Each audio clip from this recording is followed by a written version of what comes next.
Samsung is set to introduce its next-generation foldables in July, and reports indicate that the Galaxy Z Fold 7 and Z Flip 7 will not greatly increase battery life. The Fold 7 will continue to use a 4,400 mAh battery, as did the Fold 3, Fold 4, and Fold 5. However, the Flip 7's battery capacity is supposedly just 100 mAh smaller than the Fold's. This information is derived from a UL-DEMCO certification listing discovered by Tech Outlook. The Fold series, which was once famed for innovation and pushing limits, has plateaued, with no major improvement in battery life since the Fold 3's release. If these claims are true, there might be just a 100 mAh difference between Samsung's two foldables, which seems unusual considering their size difference.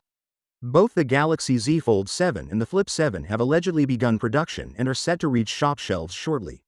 Samsung had intended to begin manufacturing in May, but they met that deadline on schedule.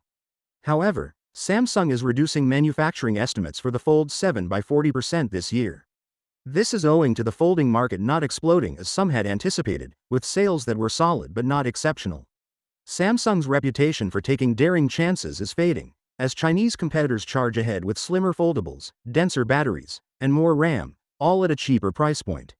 Samsung is playing things careful, presumably as a result of the Galaxy Note 7 fiasco, which has left a lasting impression on the company's approach to battery technology. A recent report that the Fold Saturn would be 8.2 mm thick when folded has been refuted, implying that the Fold 7 may be a solid phone but not an ultra-thin device.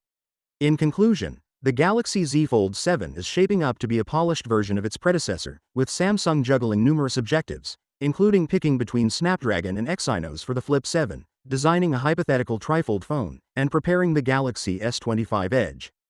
Finally, what are your thoughts about it? So without being said, let me know your thought in the comment below, and if you are new here, please subscribe. Peace out.